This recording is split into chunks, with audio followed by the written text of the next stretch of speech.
I want to try to get you both to answer a question that neither of your principals quite answered when my colleague Jim Lehrer asked it last week. Starting with you, Senator Biden. What promises, given the events of the week, the bailout plan, all of this, what promises have you and your campaigns made to the American people that you are not going to be able to keep? Well, slow down. There's a commitment we made to double foreign assistance. We'll probably have to slow that down. We also are going to make sure that we do not go forward with the tax cut proposals of of John McCain, the existing one for people making over $250,000, which is $130 billion this year alone. We're not going to support the $300 billion tax cut that they have for corporate America and the very wealthy. We're not going to support another $4 billion tax cut for ExxonMobil. And what we're not going to also hold up on, Gwen, is we cannot afford to hold up on providing for incentives for new jobs by an energy policy creating new jobs. We cannot slow up on education because that's the engine that is going to give us the economic growth and competitiveness that we need. And we are not going to slow up on the whole idea of providing for affordable health care for Americans, none of which, when we get to talk about health care, is as the governor characterized. The bottom line here is that we are going to, in fact, eliminate those wasteful spending that exist in the budget right now. A number of things I don't have time because the light is blinking that I won't be able to mention, but one of which is the $100 billion tax dodge that, in fact, allows people to take their post office box offshore, avoid taxes. I call that unpatriotic. That's Governor. What I'm talking about. Governor. Well, the nice thing about running with John McCain is I can assure you he doesn't tell one thing to one group and then turns around and tells something else to another group, including his plans that will make this bailout plan, this rescue plan, even better. I want to go back to the energy plan, though, because this is an important one that Barack Obama, he voted for in '05. Senator Biden, you would remember that in that energy plan that Obama voted for, that's what gave those oil companies those big tax breaks. Your running mate voted for that. You know what I had to do in the state of Alaska?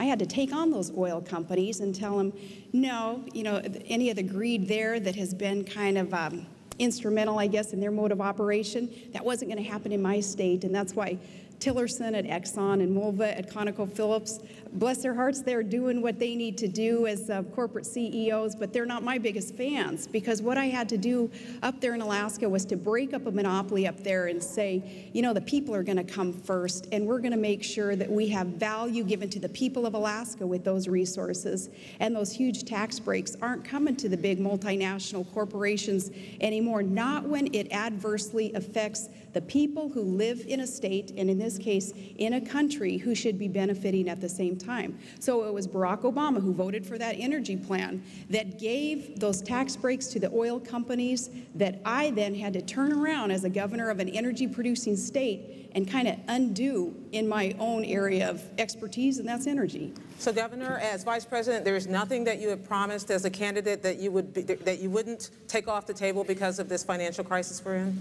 There is not, and how long have I been at this? Like 5 weeks? So there hasn't been a whole lot that I've promised except to do what is right for the American people, put government back on the side of the American people, stop the greed and corruption on Wall Street, and the rescue plan has got to include that massive oversight that Americans are expecting and deserving. And I don't believe that John McCain has made any promise that he would not be able to keep either.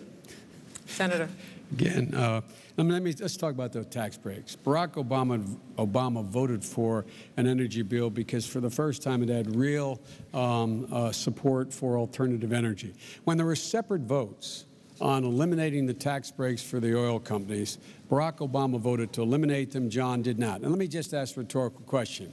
If John really wanted to eliminate them, why is he adding to his budget an additional $4 billion in tax cut for ExxonMobils of the world that, in fact, already have made $600 billion since 2001? And look, I agree with the governor. She imposed a windfall profits tax up there in Alaska. That's what Barack Obama and I want to do. We want to be able to do for all of you Americans, give you back $1,000 like she's been able to give back money to her folks back there. But John McCain will not support a windfall profits tax. They've made $600 $600 billion since 2001, and John McCain wants to give them all by itself, separate, no additional bill, all by itself, another $4 billion tax cut. If that is not proof of what I say, I'm not sure what can be. So I hope the governor is able to convince John McCain to support our windfall profits tax, which she supported in Alaska, and I give her credit for it.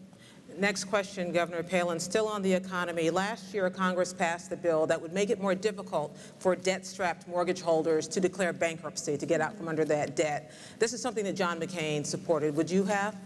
Yes, I would have, but here again, there have been so many changes in the conditions of our economy in just even these past weeks, as there has been more and more revelation made aware now to Americans about the corruption and the greed on Wall Street. We need to look back even 2 years ago, and we need to be appreciative of John McCain's call for reform with Fannie Mae, with Freddie Mac, with the mortgage lenders too, who were starting to really kind of rear that head of abuse, and the colleagues in the Senate weren't going to go there with them. So we have John McCain to thank for at least warning people, and we also have John McCain to thank for bringing in a bipartisan effort people to the table so that we can start putting politics aside, even putting a campaign aside, and just do what's right to fix this economic problem that we are in. It is a crisis. It's a toxic mess, really, on Main Street that's affecting Wall Street. And now we have to be ever vigilant and also making sure that credit markets don't seize up. That's where the Main Streeters like me, that's where we would really feel the effects. Senator Biden, you voted for this bankruptcy bill. Senator Obama voted against it. Some people have said that mortgage holders really paid the price. Well, mortgage holders didn't pay the price. Only 10% of the people who have been affected by this whole switch from Chapter 7 to Chapter 13. It gets complicated, but the point of this, Barack Obama saw the glass as half empty. I saw it as half full. We disagreed on that, and 85 senators voted one way and 15 voted the other way. But here's the deal. Barack Obama pointed out 2 years ago that there was a subprime mortgage crisis and wrote to the Secretary of Treasury. And he said, you better get on the stick here. You better look at it. John McCain said as early as last December, quote, I'm paraphrasing, I'm surprised about this subprime mortgage crisis, number one. Number two, with regard to bankruptcy now, Gwen, what we should be doing now, and Barack and Obama and I support it, we should be allowing bankruptcy courts to be able to readjust not just the interest rate you're paying on your mortgage to be able to stay in your home, but be able to adjust the principal that you owe. The principal that you owe. That would keep people in their homes, actually help banks by keeping it from going under. But John McCain, as I understand it, I'm not sure of this, but I believe John McCain and the governor don't support that. There are ways to help people now, and the ways that we're offering are not being supported by the Bush administration, nor do I believe by John McCain and Governor Palin.